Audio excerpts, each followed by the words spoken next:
देखिए, मैं इतना ही कहूँगा कि उन्होंने इस जजमेंट को बारीक की नज़रों से देखना चाहिए, ऐसा मैं कहूँगा।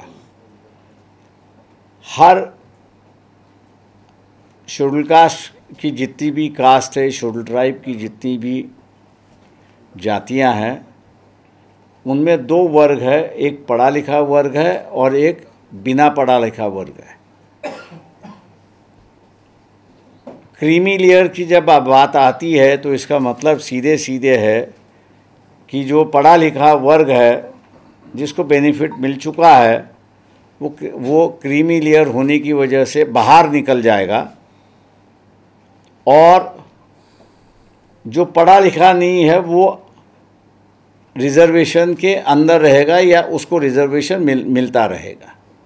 लेकिन सवाल ये है कि अपनी शिक्षा प्रणाली की जो व्यवस्था है, उस शिक्षा प्रणाली की व्यवस्था में 20 साल लगते हैं डिग्री मिलने के लिए। पढ़ा लिखे को आपने बाहर निकाल दिया और दूसरे पढ़े लिखे को निर्माण करने के लिए 20 साल आपको लगेंगे, तो इसका मतलब है कि 20 साल के लिए आरक्षण जो है वो कागज़ों पर ही रहेगा। ये एक बात है। दूसरी बात उसमें यह है कि अगर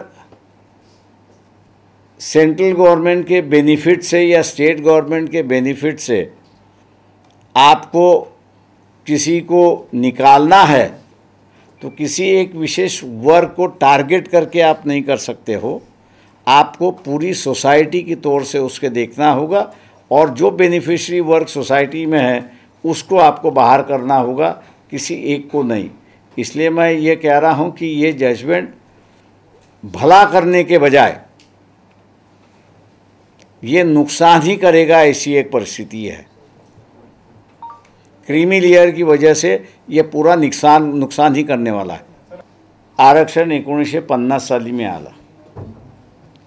50 ते 72 या वर्षाच्या कालावधीमध्ये आपण जर पाहिलं, मग ते एस-सी एस-टीचं आरक्षण जर आपण पाहिलं, तर त्या कालावधीमध्ये आपल्याला असणारं आरक्षण फक्त 3 ते 4% भरलेलं दिसतंय 22 वर्षाच्या कालावधीमध्ये। जसं 72 सुरू होतं आणि 80 पर्यंत आपण जातो, तर ही भरण्याची टक्केवारी जी आहे ती ही 3% वाढते, अशी असणारी परिस्थिती आहे। याचं कारण की स्वातंत्र्य मिळाल्यानंतर ज्या सोयी सवलती मिळाल्या, विद्यार्थ्याला मिळाल्या, त्याला डिग्री घेऊन बाहेर पडण्यासाठी 20 वर्ष लागलं आणि 70-72 नंतर तो बाहेर पडला, आणि म्हणून ऑल ऑफ अ सडन ज्याला म्हणता येईल की 3-4% जंप आपल्याला सरळ त्या ठिकाणी दिसतोय। माझा ॲनालिसिस तेच आहे की तुम्ही क्रीमी लेयर एकदा बाहेर टाकलं की नवीन शिकलेला वर्ग बाहेर येण्यासाठी 20 वर्ष लागणार आहे। त्या 20 वर्षाच्या गॅपमध्ये तुम्ही काय करणार, याचा असणारा जे पाठिंबा देतात आहेत त्यांनी याचा असणारा विचार करावा की त्यांना बेनिफिट त्या ठिकाणी मिळणार आहे। अब ऐसा है कि तुम एक को छोड़ो तो दूसरों को नहीं पकड़ सकते, दूसरे को पकड़ो तो एक को नहीं, तो तुमको एक कंसिस्टेंसी स्टैंड लेना ज़रूरी है, ऐसा मैं मानता हूँ। एक असं आहे की भारतीय जनता पक्षाच्या सरकारने त्यांच्या मेजॉरिटीच्या कालावधीमध्ये त्यांनी असणारं मनमानी केली आणि त्यावेळेस कोणालाही त्यांनी हे केलं नाही। पण एंट्री पॉईंट ज्याला आपण गव्हर्नमेंट एम्प्लॉईमध्ये म्हणू, ते आयदर UPSC मार्फत किंवा MPCC मार्फत तुम्हाला डायरेक्ट रिक्रुटमेंट करण्याचा मंत्री असेल, प्राईम मिनिस्टर असाल किंवा इव्हन प्रेसिडेंट ऑफ इंडिया असाल, तुम्हाला अधिकार नाही आहे। त्याच्यामुळे असणारं चॅलेंज ज्यावेळेस झाला त्यावेळेस सरकारला माघार घेतल्याशिवाय दुसरा मार्गच नव्हता। आम्ही पक्षाचं आणि ट्विट वाचलं असेल तर आम्ही पाठिंबा जाहीर केलेला आहे। ते पॉलिटिकल नकारात्मक हा एक वेगळा आहे आणि सोशल हेट्रेड हा एक वेगळा आहे। रिलिजियस हेट्रेड आणि सोशल हेट्रेड हे समाजामध्ये घर करून बसतं, आणि ते करून बसलं की मग त्याचं मॅनिफेस्टेशन व्हायला सुरुवात होतं। पॉलिटिकल वक्तव्य जे आहे आणि हेट्रेड जे आहे ते त्या व्यक्तीपुरतं मर्यादित राहतं, ते काही सोसायटीमध्ये पर्क्युलेट होत नाही। आता तुमचा जावई शोध मला वाटतं तुम्ही मला सांगा, कोणी सांगितलं तुम्हाला आणि कुठं वर्तमान आलं तेवढं मला सांगा फक्त। देखिए, मैं एक बात कहूँगा कि हिंसा जो है वो काफ़ी बड़ी बढ़ चुकी है। मैं 40 साल में कई बार क्रिमिनल कोर्ट्स में प्रैक्टिस कर चुका हूँ, लेकिन जिस तरह से अभी क्रूएल्टी दिखाई देती है, वो क्रूएल्टी मेरे ख्याल से बढ़ रही है। हानामारी पहले भी होती थी, मर्डर्स उस वक्त भी होते थे, चाकू छुरी चलती उस वक्त भी चलते थे, आदमियों का मर्डर भी होता था, लेकिन क्रूएल्टी कम होती थी। फिलहाल जो हम लोग देखते हैं क्रिमिनल कोर्ट्स के माध्यम से, उसमें क्रूएल्टी काफ़ी बढ़ चुकी है। और ये क्रूएल्टी बढ़ने की वजह यह है कि जो सोशल और रिलीजियस हेट्रेड का जो दौर चल रहा है इस देश में, करीब 20 साल 25 साल चल रहा है, उसका ये मैनिफेस्टेशन ऐसा मैं मान के चलता हूँ। गुस्सा आता है तो एकदम मार देता है, जो कुछ होता है वो अलग बात है, लेकिन आप गुस्से के साथ साथ वो पूरा डिफॉर्म करने की बात भी अभी वो करता है। तो ये मैं समझता हूँ कि समाज ने इस पर सोचना चाहिए कि हम लोग जो हेट्रेड का, रिलीजियस हेट्रेड, सोशल हेट्रेड का जो प्रचार और प्रसार कर रहे हैं, वो सही है गलत है, इस पर मेरे ख्याल से समाज ने सोचने की ज़रूरत है। और इसलिए अब जो है 2 साल के, 3 साल के, 4 साल के बच्चे भी जो है वो अत्याचार के शिकारी बन रहे, ऐसी परिस्थिति दिखाई देती है। जहाँ करुणा होनी चाहिए वहाँ करुणा की भावना बची नहीं है, ऐसी दिखाई देती है।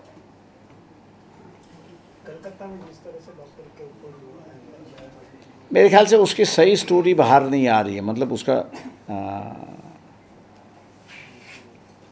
खून तो हो गया है, मर्डर तो हो गया है, लेकिन एक बात उसमें ये भी आई थी कि उस हॉस्पिटल से ऑर्गन्स की तस्करी भी होती है। अब इस पे किसी ने, ना सीबीआई कुछ कहना चाह रही है, ना वहाँ की पुलिस कुछ कहना चाह रही है, ना कोर्ट में कोई उसका आ रहा है। अगर ये है तो मैं समझता हूँ वो एंगल बड़ा है, ऐसा मैं मान के चलता हूँ। असे कुठलीही योजना जी आहे ही तात्काळ आपल्याला असताना दिसते, पण जसा वेळ जातो तसे इश्यूज बदलत जातात आणि योजना ज्या आहेत त्या मागे पडत जातात।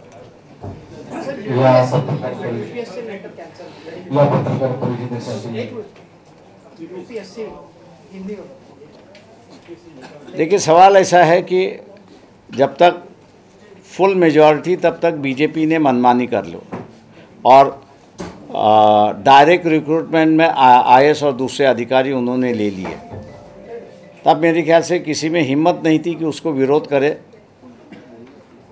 और कोर्ट में जाए। गवर्नमेंट सर्विस में अगर आना है तो 2 ही तरीके हैं। सेंट्रल गवर्नमेंट में आना है तो यूपीएससी के माध्यम से आना है, और स्टेट सर्विस में आना है तो आपको स्टेट सिलेक्शन बोर्ड के माध्यम से आपको आना है। आवाज़ जब उठी कि आपका गैर कानूनी है, हम लोग खटखटा सकते हैं दरवाजे, तो सरकार को जो है वो पीछे हटने के अलावा और कोई दूसरा रास्ता नहीं था, और सरकार वहाँ से हट गई। मी सुरुवात करतो जरांगे पाटील यांच्या मागणी जी आहे, मराठा समाजाला ओबीसीतून आरक्षण द्यावं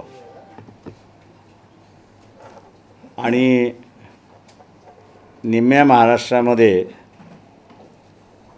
दंगल होईल अशी असणारी जी परिस्थिती होती, त्या परिस्थितीला निवाळण्यासाठी वंचित बहुजन आघाडीने आरक्षण बचाव यात्रा ही 22 जिल्ह्यातून त्या ठिकाणी काढली, आणि त्या 22 जिल्ह्यांमध्ये ज्या ओबीसी समाजाच्या संघटना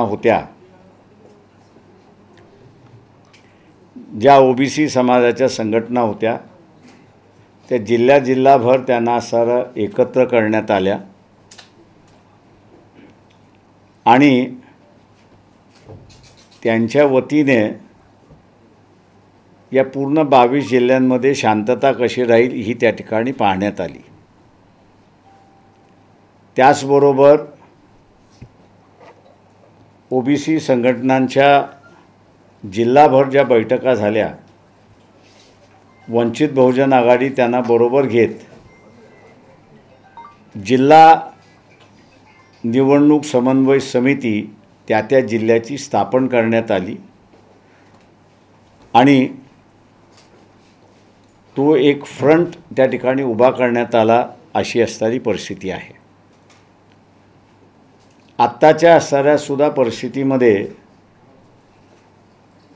आदिवासी समूह जो आहे तो वेगवेगळ्या संघटनेच्या मार्फत आपल्या अधिकारांसाठी त्या ठिकाणी लढतो आहे.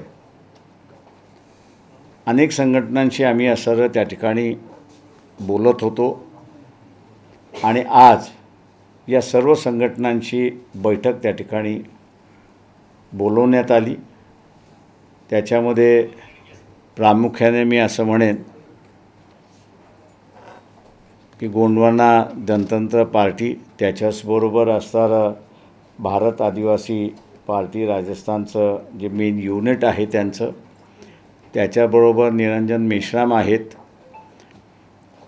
त्यांचा असणारा गोंडवाना संघर्ष समितीचा असणारा एक भाग म्हणून त्यांचा आहे, आणि इतर सगळ्या संघटना ज्या आहेत या सगळ्यांच्या असणाऱ्या बैठका झाल्या आणि कुठलाही इश्यू न रेस करता आपण एकत्र आलं पाहिजे आणि आपला एकत्र लढा हा दिला पाहिजे आणि विधानसभेमध्ये आपला प्रतिनिधी गेला पाहिजे, अशा स्वरूपाची असणारी चर्चा झाली. आजच्या या चर्चेच्या निमित्ताने कुठेही किंतु परंतु राहू नये यासाठी ज्या संघटना सहभागी झालेल्या आहेत त्या पुन्हा आपापल्या युनिटशी बोलणार आहेत आणि 8 दिवसानंतर पुन्हा ह्याच संघटना सगळ्या एकत्र येणार आहेत आणि एकत्र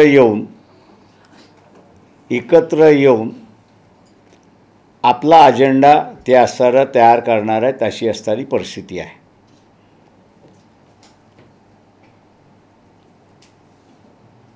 हा जो लढा आहे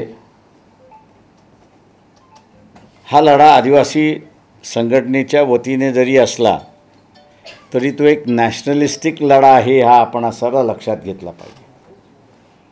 दुर्दैवाने नेशनची संपत्ती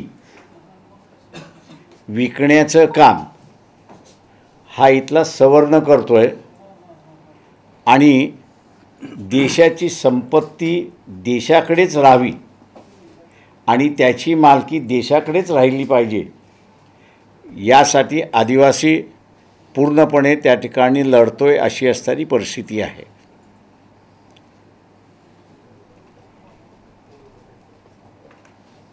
या लढ्याच्या माध्यमातून